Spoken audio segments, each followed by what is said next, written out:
So now I'm going to show you how you can make beds by covering your lawn with newspaper.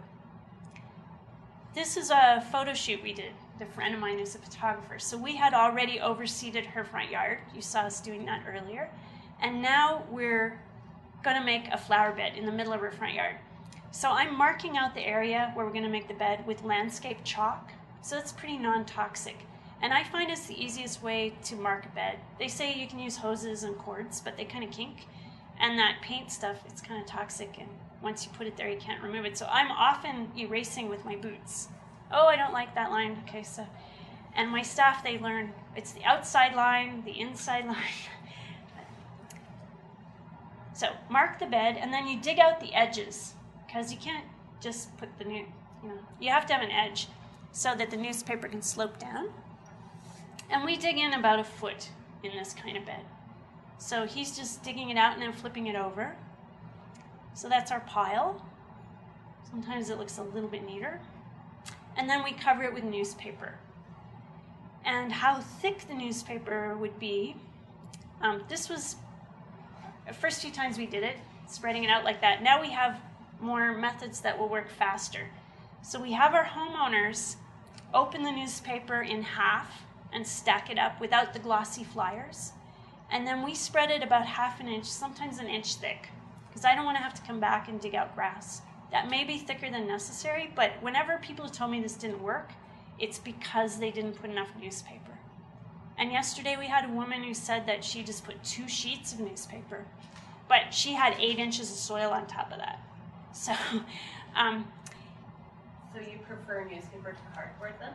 Newspaper works better than cardboard in most situations here anyway, because the cardboard dries out and it can flip up. It's not as bendable. It won't absorb the moisture as well. So we find newspaper better. Where we covered that whole lawn in the backyard, we did use cardboard near the deck. But it doesn't seem to work quite as well. It's easier to come by, so you could maybe use a mix of it. In one yard, they had a roll of cardboard that wasn't like 2 walled, it was just 1 walled corrugated that they'd used inside when they renovated their fireplace. They just put it down to protect the floor, and we used that because it was thinner, it was in a roll, and I think we used that plus a bit of newspaper. Okay. So we're putting it 1/2 inch to 1 inch thick, so 1 centimeter to 2 centimeters, and then we overlap it about 10 centimeters or 6 inches, because it's in the overlaps that the grass might come up. And I mean, if it was your own yard, you might want to mix up the newspaper a bit more so there's not such clean overlaps, but when we're doing a lot of area, their clients pay us less if we do it fast. Yes? Before you put that newspaper down and you turned over the sod, did you take that out and replace it with organic material, or did you just turn that sod over in? We just turn the sod over because it's organic material and it's going to decompose and feed the plants. And the newspaper is going to decompose too. So that's the after. This is another yard we were doing in Mount Royal in Calgary, and then that's what it looked like afterwards. So we dug out all the edges here of grass, flipped it over. We didn't put newspaper where the walkway is. We dug that right out, right? Here we, when we flipped over the beds, we left an indent there for this little pine tree.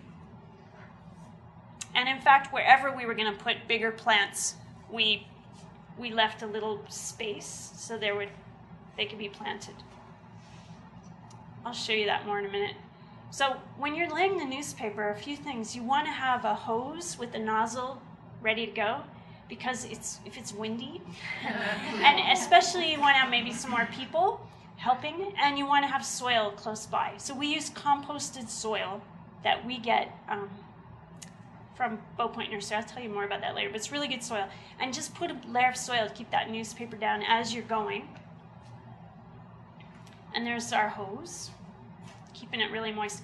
So the moisture keeps the newspaper from blowing away, but it also is really good to get it completely soaked, so it'll decompose and that it will hold in all that moisture for your plants. So when we first started doing this, we would put the newspaper down, then we cut a hole and dig for the plant, but that was a lot of work.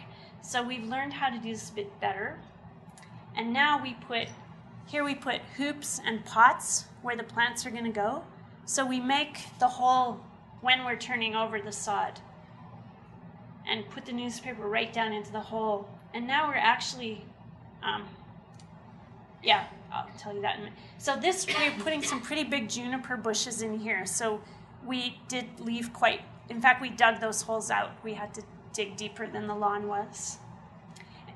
And here you can see we did lay our newspaper up at the top of the yard already.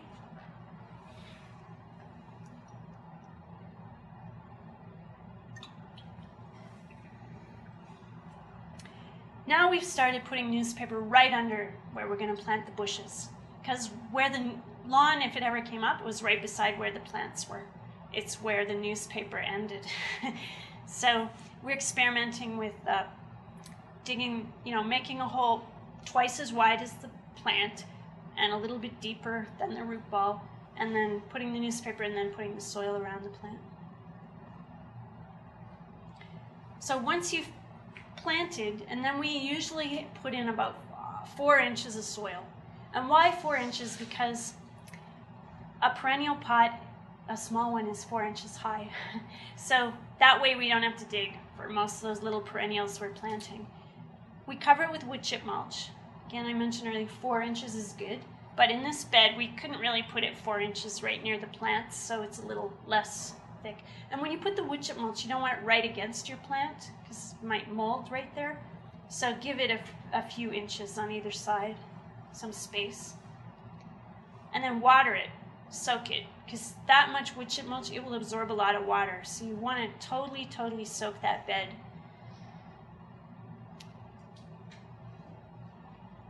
And she loves her little flower bed. Our homeowners have gotten efficient with doing the newspapers. So in this case, this was the yard in Mount Royal where we were spreading all that. And she's got her station, so she has a recycle bin for the flyers, and the wheelbarrow is where she stacks the newspaper. And usually our clients are saving for a year in advance all their newspapers. We did this one on short notice. So she went to senior centers and asked them to hold the newspaper, and she'd go get their recycle bins and then process it. If you don't have enough newspaper, you can buy cardboard. So this is biodegradable landscape fabric, they call it, and you can get it at hardware stores. And what we do is we'll put some newspaper and then we'll put this cardboard on top. I mean, ideally you aren't going out and buying cardboard, but if you don't have enough, well, there you go. This is a yard, this is the one where we did the whole backyard, covered the lawn, and the front yard was totally quackgrass. I wasn't sure the newspaper were going to work on the quackgrass, so I asked the homeowner to dig it all out, but she didn't quite get there.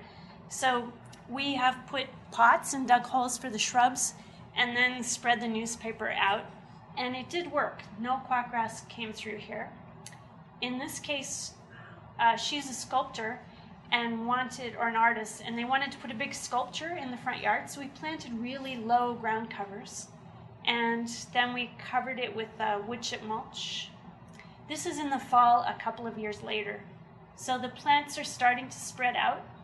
You can see we've got some colorful branches for the winter.